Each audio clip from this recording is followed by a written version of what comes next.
Lectins వలన కలిగే లాభ నష్టాల గురించి తెలుసుకున్నాం. మరి వాటిని ఎలా తినాలో కూడా ఒకసారి చూద్దాం.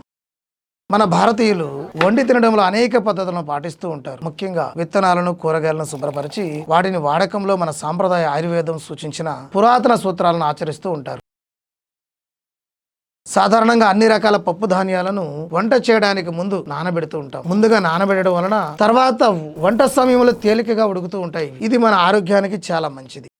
మరికొన్ని విత్తనాలు అయితే ముందు నానబెట్టి తర్వాత వాటి తొక్కలను కూడా తీసి వండుకొని తింటూ ఉంటాం. ఉదాహరణకు బాదం పప్పు ఉంటుంది. దాన్ని నానబెట్టినప్పుడు అందులోని టాక్సిన్స్ ఆ తొక్కలోకి వెళ్ళిపోతూ ఉంటాయి. అందుకే వాటిని తినేటప్పుడు తొక్క తీసి తినమని చెబుతూ ఉంటారు. కొన్నిటిని మాత్రం వేడి చేసి పొట్టు తీసి తింటుంటాం. ఇక్కడ మన విత్తనాలను ఎంతసేపు ఉడకబెట్టాలన్న విషయాన్ని ముఖ్యంగా తెలుసుకోవాలి. చిక్కుళ్ళ వంటి లెక్టిన్ ఆహారాలను చాలా వరకు వంట చేయడానికి ముందు 1 గంట పాటు నానబెట్టాల్సిన అవసరం ఉంది. ఆ తర్వాత కూడా వాటిని సరిగ్గా ఉడికించాలి. ఇలా చేయడం వలన లెక్టిన్ ఇనాక్టివ్ గా మారి శరీరం సరైన విధంగా పోషకాలను గ్రహించడంలో సహాయపడుతుంది. ఇప్పుడు లెక్టిన్ ఆహారాలు తినే పద్ధతుల గురించి తెలుసుకుందాం. లెగ్యూమ్స్ పచ్చిగా కాకుండా నానబెట్టి ఉడికించి తినాలి. సోయాబీన్స్ వంటి వాటిలో లెగ్యూమ్స్ చర్యను నియంత్రించడానికి వాటిని బాగా ఉడకబెట్టి తింటే మంచిది. ఇలా చేయడం వలన కూడా లెక్టిన్ కంటెంట్ తగ్గి పోషక విలువలు పెరిగే అవకాశం ఉంటుంది. కొన్ని గింజలను అయితే మొలకలుగా ఉన్నప్పుడే తినవచ్చు. వంకాయలు, బంగాళదుంపలు, టమాటాలు మాత్రం నానబెట్టాల్సిన అవసరం లేదు, కానీ వాటిని సరిగ్గా ఉడికించి తినాల్సిన అవసరం ఉంది. పచ్చిగా తినకూడదన్న విషయాన్ని గుర్తుంచుకోవాలి.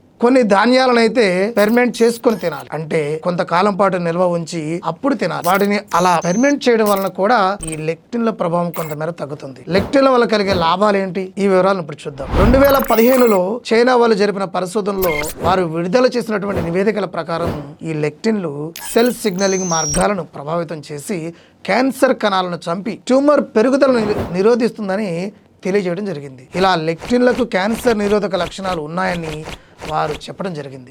లెక్టిన్లలో యాంటీ మైక్రోబయల్ లక్షణాలు ఉంటాయి. మన ప్రేగుల్లో జీర్ణ ప్రక్రియకు ఉపయోగపడేటటువంటి స్టెఫిలోకాకస్, ఈ కోలి వంటి బ్యాక్టీరియాలపై ఇవి వ్యతిరేక ప్రభావాన్ని చూపుతూ ఉంటాయి. అంతేకాదు కడుపులో ఉండేటటువంటి ఇతర ఫంగై, వైరల్ ఇన్ఫెక్షన్లను కూడా ఇవి వ్యతిరేకంగా పోరాడుతూ ఉంటాయి. లెక్టిన్స్ సెల్ అబ్జార్ప్షన్ ఈ ప్రక్రియను నియంత్రించి గ్లైకోప్రోటీన్లను తయారు చేయడంలో సహాయపడుతూ ఉంటాయి. లెక్టిన్లు రోగ నిరోధక శక్తిని నియంత్రించడంలో కూడా అద్భుతంగా పనిచేస్తూ ఉంటాయి. మరి లెక్టిన్స్ వలన కలిగేటటువంటి నష్టాలు ఏంటి, ఈ వివరాలను ఒకసారి చూద్దాం. సరిగ్గా వండని ఈ పప్పు ధాన్యాలు, లెగ్యూమ్స్ లేదా ఇతర లెక్టిన్లతో కూడినటువంటి ఆహారాల వలన గ్యాస్ట్రో ఇంటెస్టైనల్ కు సంబంధించినటువంటి అనేక సమస్యలు వస్తాయని అందరికీ తెలిసిందే. కాబట్టి ఏ సమస్యలు వస్తాయన్నది ఇప్పుడు చూద్దాం. లెక్టిన్ ఫుడ్స్ సరిగ్గా వండుకోకపోతే మన శరీరంలో కొన్ని ముఖ్య సమస్యలు తలెత్తుతూ ఉంటాయి. అలసటగా అనిపించడం, కడుపు ఉబ్బరంగా ఉండడం, కడుపులో అసౌకర్యంగా అనిపించడం, అట్లానే తిన్న వెంటనే వాంతులు అవుతుండడం, అతిసారం, మలబద్ధకం, గ్యాస్, కీళ్ళ నొప్పులు వంటి ఈ సమస్యలు అనేవి ఎక్కువగా కనిపిస్తూ ఉంటాయి.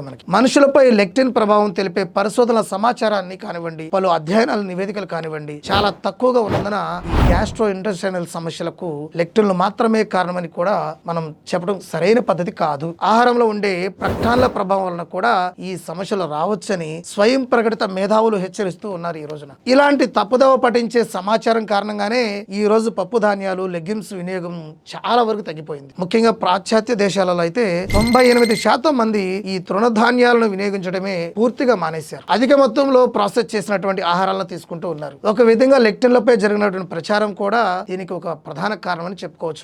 అయినా మనం మహా అయితే వారానికి 1-2 సార్లు మాత్రమే లెక్టిన్లతో కూడిన పప్పు ధాన్యాలు, కూరలను అంటే కూరగాయలను తీసుకుంటూ ఉంటాం. అదే మనం వాటిని సరైన మోతాదులో సరైన పద్ధతిలో తింటే మాత్రం లెక్టిన్లు అనేవి మనకు పెద్ద సమస్య కానే కాదు. చూశారు కదండి, ఇవి లెక్టిన్ల గురించిన సమాచారం. మన కళ్ళ ముందు జరుగుతున్న ప్రచారాన్ని నమ్మినా పర్వాలేదు, కానీ అపోకు జరిగినటువంటి ప్రచారాన్ని మాత్రం మనం అస్సలు నమ్మకూడదు. తృణధాన్యాలు, చిక్కుళ్ళు, అట్లానే పండ్లు, కూరగాయలలో ఉండేటటువంటి సమతుల్య ఆహారాన్ని తీసుకుంటూ ఎక్సర్సైజులు, వ్యాయామాలు చేస్తూ ఉంటే మనకు ఎటువంటి దుష్ప్రభావాలు కలగవు. మన ఆరోగ్యం విషయంలో మనం క్లియర్ గా ఉందాం. మన ఆరోగ్యాన్ని ఇంకా క్లియర్ గా ఉంచుకుందాం. Thank you.